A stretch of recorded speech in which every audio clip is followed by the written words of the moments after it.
Hi everyone, welcome back to UGC 112, World Civilizations 2. This is Lecture 4, The Development of Absolutism.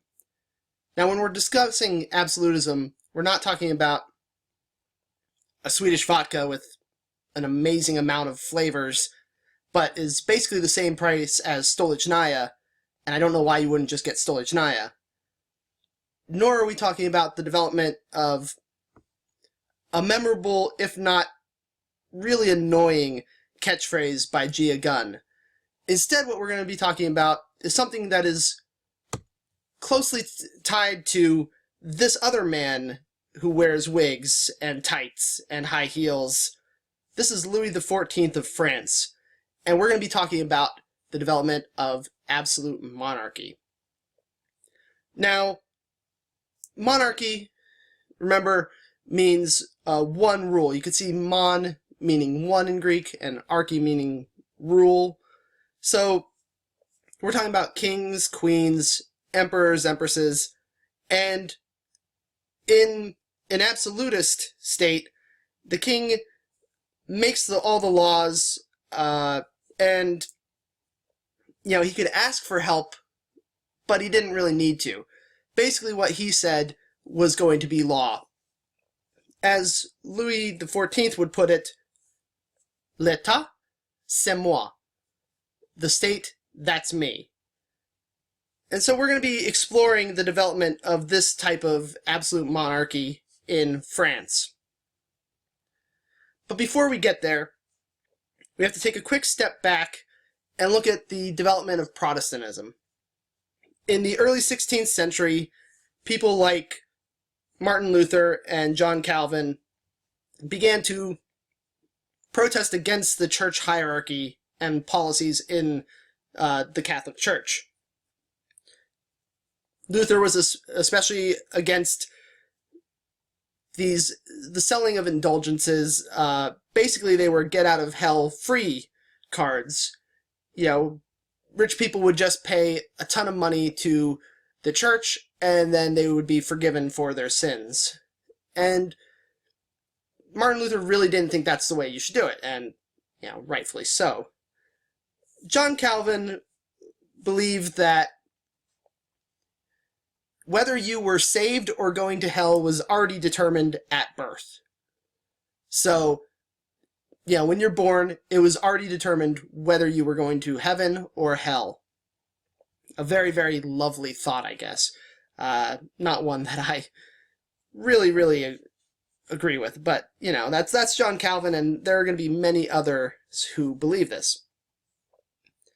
So these figures, and then their followers after them, would continue to protest against the church, and eventually they're going to break off, and kind of make their own separate churches, and the Catholic Church, in turn, will excommunicate them so that, they say, well, you're not part of the church, which they were already, saying they weren't really part of the church anyways.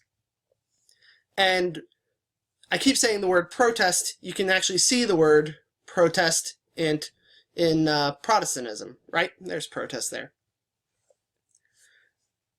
Now, the split of these Protestant churches is going to have major consequences in European as well as wider history. In 16th century France, we see the country filled with struggles. The first half, French kings were fighting in Italy, trying to get more land, so they kept on trying to expand this way. And then the second half of the century was filled with religious wars due to this Protestant split. And you'll remember, this is still, the remnants of feudalism are still kind of hanging around, right? And in feudalism, the nobles supplied the army for the king. So in this kind of world, these nobles still have these armies, these knights and other people who are loyal to them, and they basically have these private armies. During the second half of the 16th century in France, they weren't really, these nobles weren't really loyal to the king very much. So the kings were relatively weak because he didn't have troops. He relied on the nobles to give him troops, and when they didn't want to, then the king would be relatively weak. The predominant number of nobles were Catholic, but there were a growing number of Protestant nobles. And this is really where the religious wars come from. The Catholic nobles versus the Protestant nobles, all using their private armies from the old feudal ties against each other. And I also want to say that in France, the Protestants were called Huguenots, or Huguenots, but we're going to call them Huguenots. And they were inspired by John Calvin, that idea of whether you were saved or not. Not absolutely Calvinist, but in the Calvinist vein of Protestantism. In 1589, the ruling king of France died without a child, without an heir to the throne. There's a king in the little kingdom of Navarre, right down here, there's Navarre there, named Henri. Henri is the king of Navarre, and he had a very small claim to the French throne through his father. And so, France needs a king. There's this guy, Henri, who has some claim to it, but there's a major problem. And that was his religion. Henri was baptized Catholic, but he was raised Protestant. And in fact, he had fought alongside the Huguenots in France. So the Catholic nobles didn't support Henri's claim to the throne. And there was actually a war fought between the two sides. And in 1594, Henri agrees to convert to Catholicism so that he could officially be crowned King of France. And he supposedly said, Paris is well worth a mass, meaning, to be King of France, he's willing to go to church and sit through a Catholic mass. By doing so, he then became the first Bourbon King of France. So he starts the Bourbon line.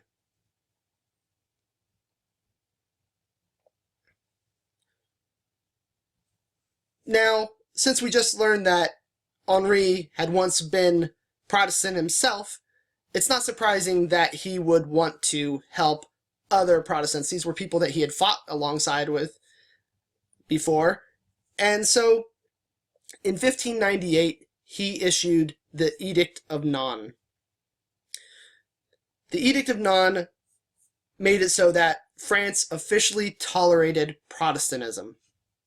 Huguenots could worship freely, and they could also hold governmental and military positions.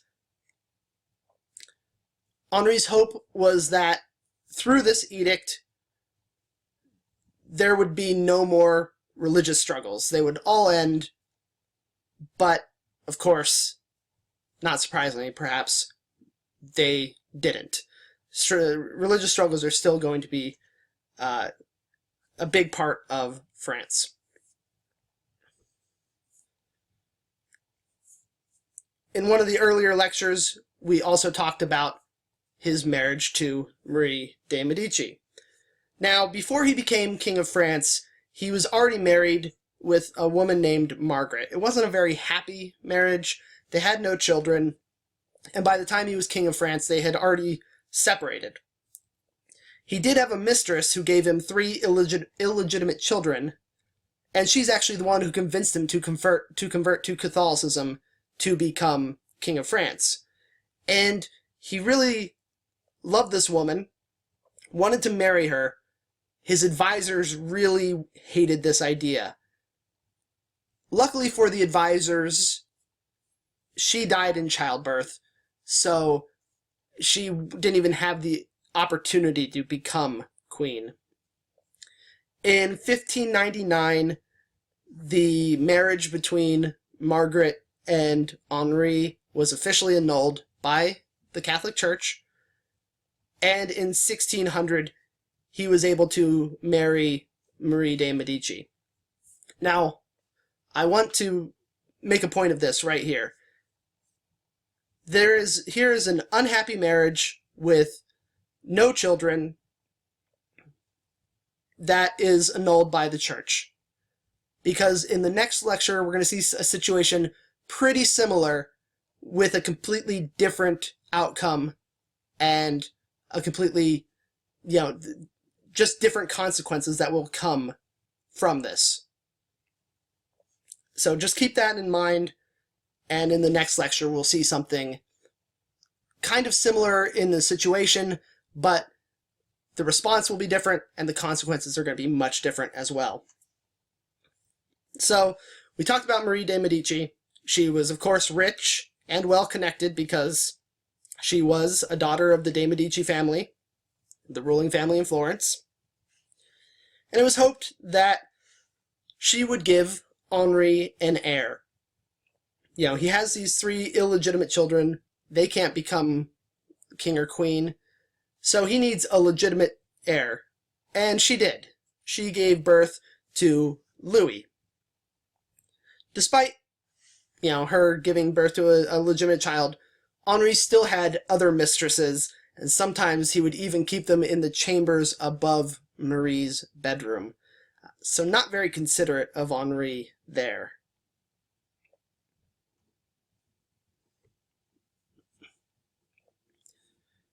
Now, Henri had a lot of plans to solidify his rule and to also improve France. And he was greatly aided by a very, very strong figure. And this was Maximilien de Bethune, the Duc de Sully, who became his prime minister. We're going to just call him Sully, just because it's a little bit easier for us to remember, a little bit easier for me to pronounce. But we should note that he was a Huguenot noble. So he was a Protestant. Remember, the Edict of Nantes made it so that Protestants could hold office. He has the highest office in the land, right below king. So here we have him, Sully, and hopefully we don't confuse him with this Sully, who, is just slightly more hairy than the one we're talking about. Together, Henri and Sully made a lot of changes for France. They improved infrastructure. That means they built roads, bridges, canals, and here we can see a lovely canal with the bridge over it and a nice little path there alongside it. They also solidified and regularized the tax system, hoping to bring in a steady revenue to France. In doing so, they also were able to lower taxes on the poor. They also tried to tame the nobles. Remember, these nobles had these private armies. They could push for some political say because of these armies. Well, they tried to break this power by offering lower and lower taxes to these nobles in return for, less political say and less control of raising armies. So, kind of a dismantling of the feudal system there. And instead, they tried to create a system where these nobles were working for the king, were kind of servants of the state. So no longer having private armies, but instead, kind of worked along under the king and for the king. It was also under Henri that that France sent explorers over to the New World, and they laid claim to Canada, which is why Quebec still speaks French. So that's under Henri. They send out explorers, claim Canada. Now, Henri, because of his religious past, was a controversial figure in some ways. Extreme Catholics never fully trusted him because he had been a Protestant at one point. And they also really didn't like the Edict of Nantes and the tolerance that, it brought about. They also really didn't like that Sully, a Huguenot, was the prime minister, that the most important office below the king was held by a Protestant. Whereas the Huguenot, they felt like Henri had betrayed them, right? He had fought alongside them in the wars, in those civil wars in the mid-16th century. And when he converted, they felt like he had betrayed them and abandoned them.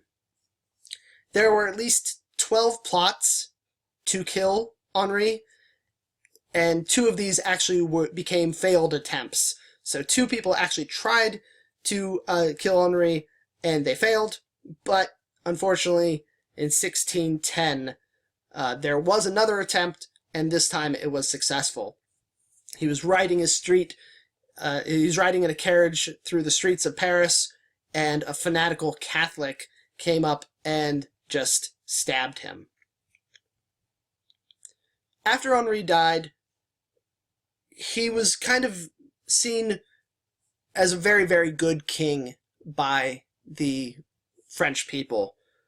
So, you had these fanatics on both extremes, the extreme Catholics and the extreme Protestants, who really didn't like him. These were especially tied to the nobles.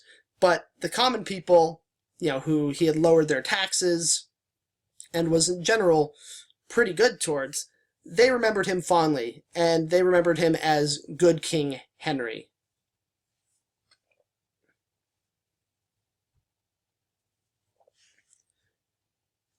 When Henri was assassinated, his son, who would become now Louis XIII, was only 9 years old. Because he was that young, his mother, Marie de Medici, served as his regent, which means that she ruled for him. She was kind of the guiding force of the country at this time. And here's Marie as Queen of France. She's a little bit older here than the other pictures that we've seen. And just take a look at how well dressed and how expensive this dress is. We see the ermine trim there, made from these small little animals, the fur of them. You also see all these pearls throughout her bodice and on her sleeves. She's got a pearl necklace, these giant pearl earrings. Somebody would have had to die for all these pearls. Very, very expensive. We also see handmade lace along the collar and along the sleeves. Oh, and there's more pearls even.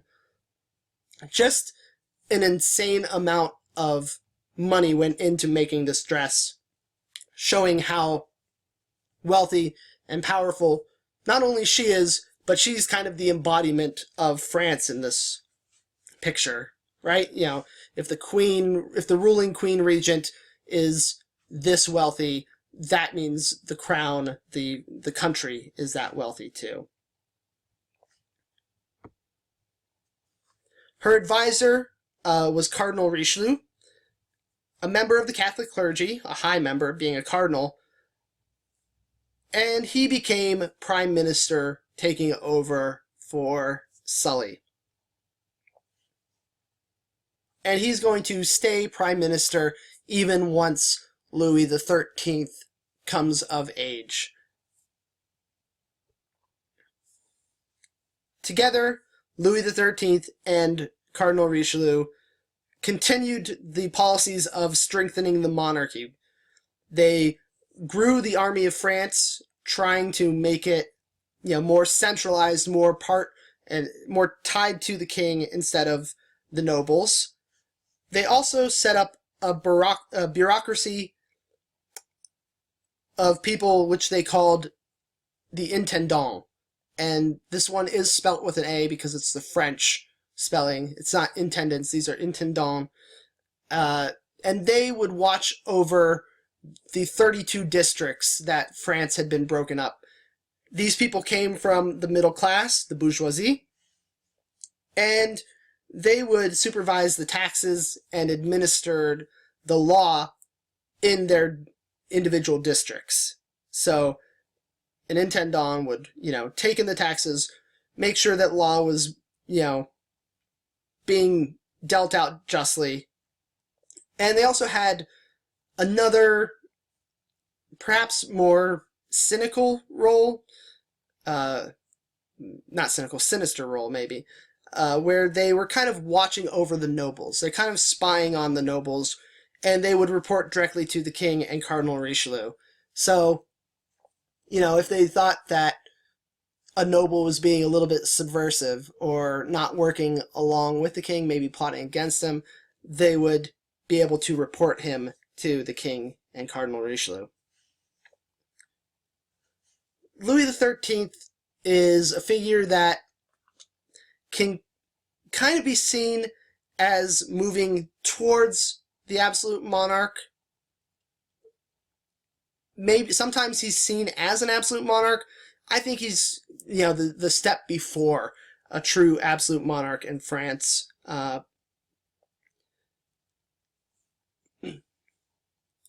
surprising when you have a cardinal as your prime minister, a very high Catholic official. They begin to take away the political and military positions that were available to Huguenots.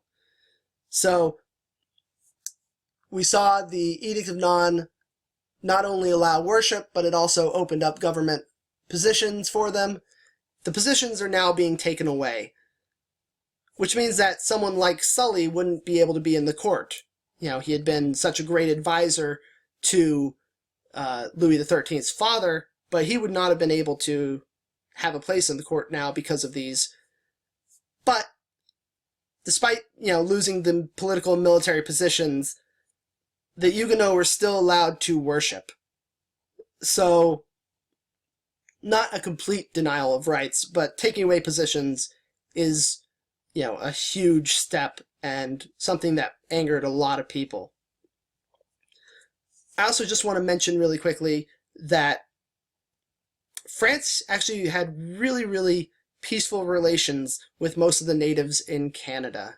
And this is during the rule of Louis XIII and Richelieu.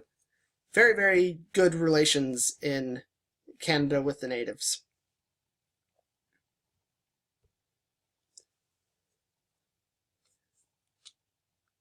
So, Huguenots are no longer allowed to, have military or political positions, which upset them, right? You're denying them chances to improve their station in France. They also didn't like that there was a very, very Catholic Queen Mother. That would be Marie de Medici. They didn't like that Louis XIII married a very, very Catholic woman, Anne, who came from Austria. And they especially didn't like that Cardinal Richelieu, this actual Catholic, high Catholic official, was the prime minister in France. And so they sought aid from the newly Protestant England. Well, England's been Protestant for a little bit, but England's Protestant.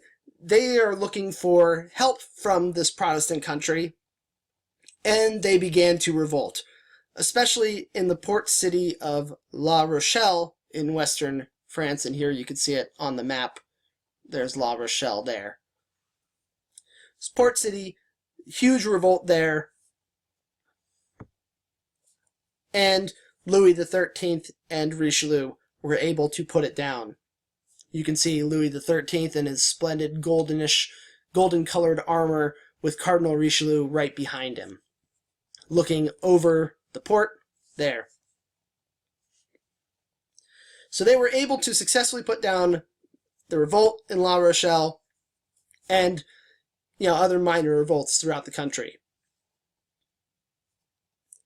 I should say that despite Louis XIII being very Catholic and Cardinal Richelieu obviously being extremely Catholic and fighting against these Protestants in these revolts, they were not always opposed to Protestants. In fact, when Protestant revolts happened in other countries, enemy countries, they often would support those Protestants.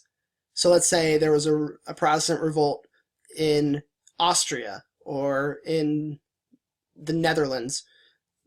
Those type of things would be aided by the French. So it was just, they wanted France to be a very Catholic country, but if Protestants could help weaken their enemies, they were not opposed to then helping Protestants at that time.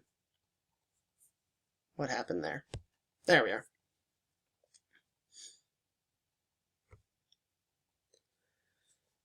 Cardinal Richelieu dies in 1642, and Louis XIII died in 1643, which is he was actually died 30 years to the day after his father was assassinated.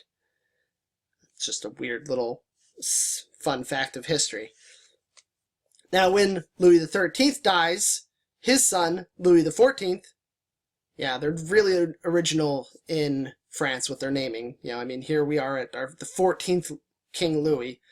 But Louis XIV is only 4 years old. So like Marie de Medici, the mother of the new king is going to be made regent over France, and this is Anne of Austria. And here we see Anne of Austria wearing a dress that is remarkably similar, maybe even the same. Look at this. This is exactly how Marie was depicted. We have the ermine here. We have all the pearls, the pearl bracelets, on the bodice itself, on the sleeves, the necklace, the earrings. We see the handmade lace. There's the lace there. This has got to be the same dress or a dress made to be exactly like that. Anne of Austria wearing it here.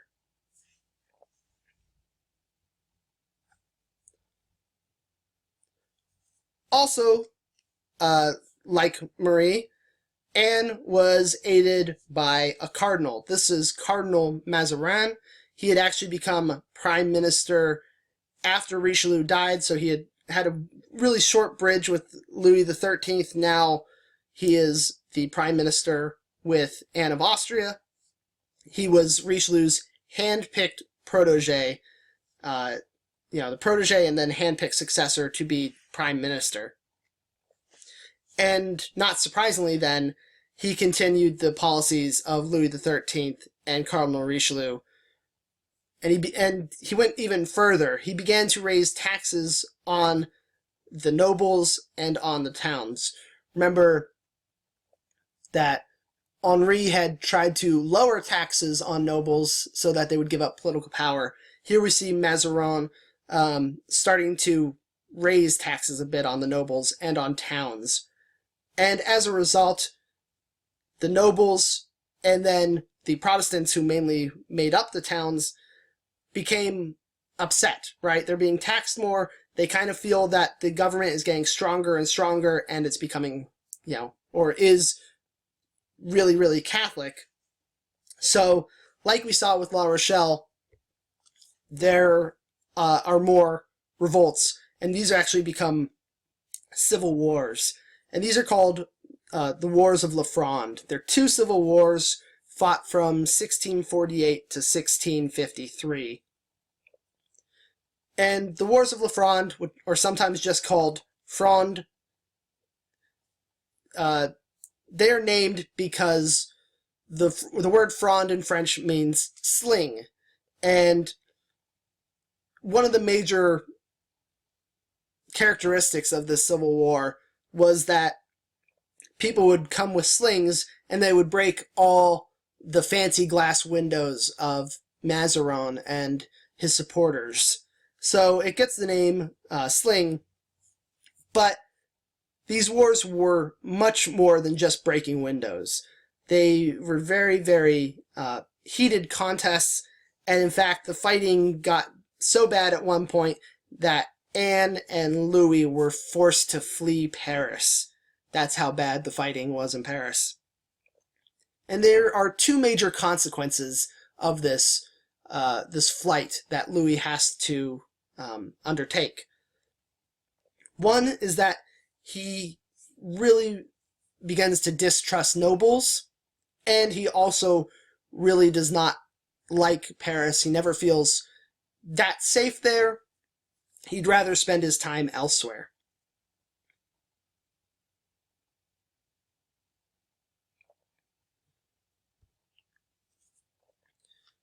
In 1661, Louis XIV assumes full power.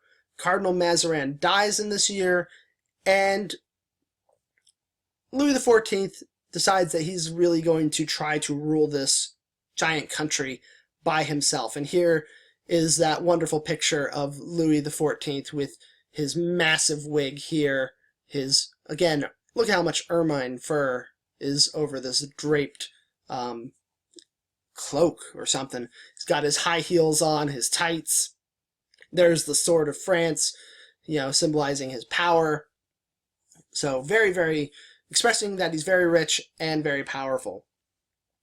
So in place of Cardinal Mazarin as prime minister, he doesn't really name a prime minister. Instead, what he does is he sets up many different councils made up of middle-class bourgeoisie people to help him govern. But you can imagine, these people are coming from the middle class, and they're on a council with the king. Who has the most authority in this? Are they going to say no to the king? No, of course not. So Louis the 14th has these councils that he can hear different things, he can get different ideas, but he has the final say, right?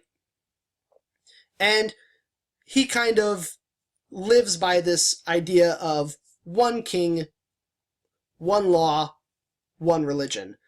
So one king is obviously Louis, who gets the nickname the Sun King.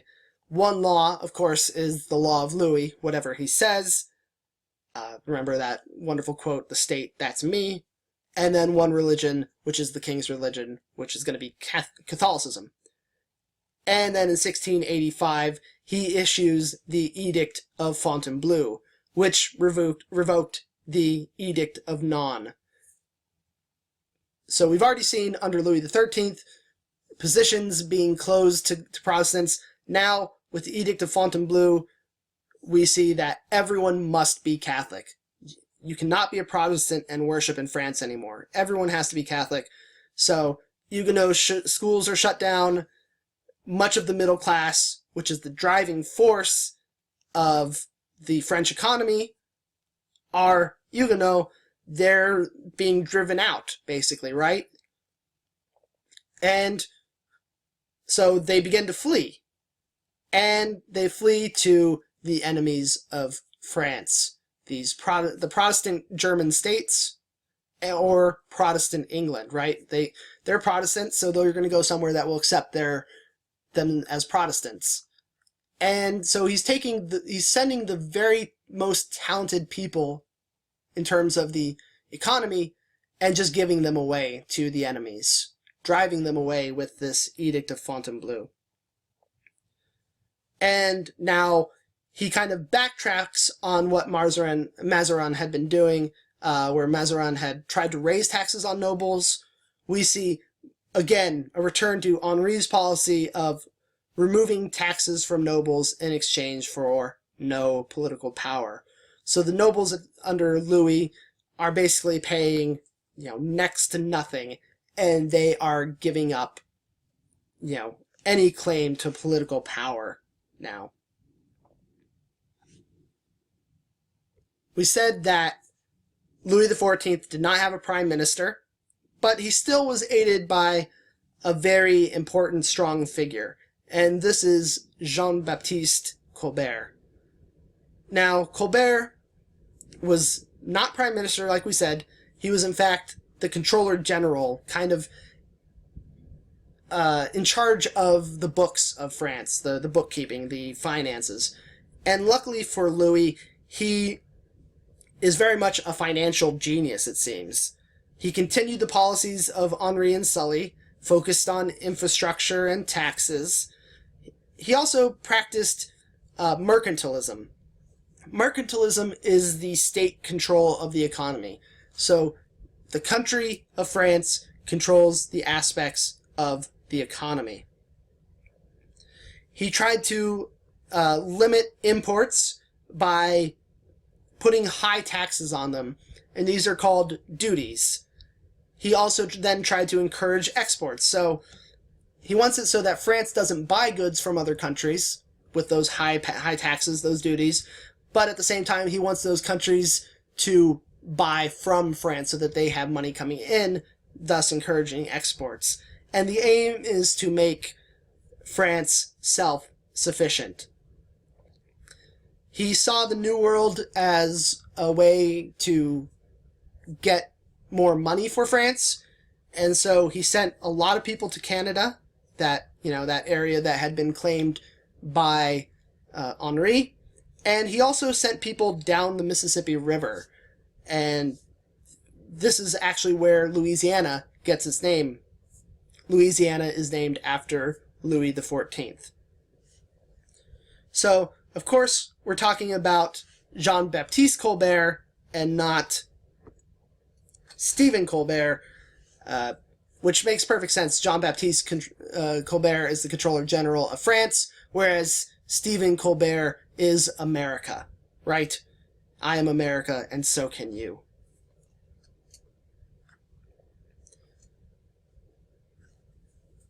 Now, Colbert's policies helped keep France afloat. We saw all those ways that he was trying to get France self-sufficient and making money, and he actually is able to keep France afloat up until he dies, right? You can't really keep doing it after you die, but this is really, really impressive, because Louis spent a lot of money. What did he spend his money on? Well, he fought 4 major wars during his long reign. He actually was the longest reigning king in European history. So 4 major wars during his reign, and they didn't really gain much territory for France. Not great sources of wealth that they got, and they kind of just angered the neighbors of France, right? You keep fighting these people, they're not going to be too happy with you. He also had a professional standing army of about 400,000 people. Remember when we started with Henri, we talked about how the nobles at the time had those private armies that were the still last vestiges of feudalism? Well, we saw French kings try more and more to, reduce the power of the nobles, and under Louis XIV, France actually has a standing army of 400,000 soldiers, which is really, really quite big, but also very, very expensive, right? Because now he has to maintain the upkeep. The nobles aren't the ones who, are in charge of supplying these people, of feeding them. The feudal system worked in the sense that those people worked on the land until they were called up for fighting by the nobles. Now, with a standing army, Louis has to feed these people, and they are a professional army, like we kind of think today. That's their career. Louis also spent a lot of money on lots and lots of mistresses. 2 of these mistresses included nieces of Cardinal Mazarin. Here we see one of his mistresses. This is Marie-Angélique de Socrea, who was a French noblewoman. Looking rather provocative, I guess. Look at that open blouse. Goodness gracious. It's like something you see today. And, of course, he also spent a lot of money transforming his father's hunting lodge into a massive, lavish palace. Versailles. Yeah, so here's Versailles, the massive palace. You could see with a lot of gardens and working fountains here. Just huge wings here. So he transformed this once hunting lodge there into this palace, and it's about 25 miles southwest of Paris, 14 to 25. 25 miles southwest of Paris at the time. Now it's like, it's almost a suburb of Paris, really. 14 miles from, the ends of Paris today. And this Versailles is definitely a little bit nicer than Versailles, Pennsylvania, which of course is 14 miles southeast of Pittsburgh, which some see as the Paris of Western Pennsylvania. So this is a little bit nicer, and here we can see just inside of Versailles, this is the Hall of Mirrors. In order to build this lavish palace with this insane decoration, the gardens around it, just, how large it is, it's estimated that it would cost around $2 billion US in the year 2000. So that is very, very expensive. And not surprisingly then, Versailles kind of became a symbol of the selfishness of the French absolutist kings, right? It would be a symbol for the kings caring more about themselves than the people of France.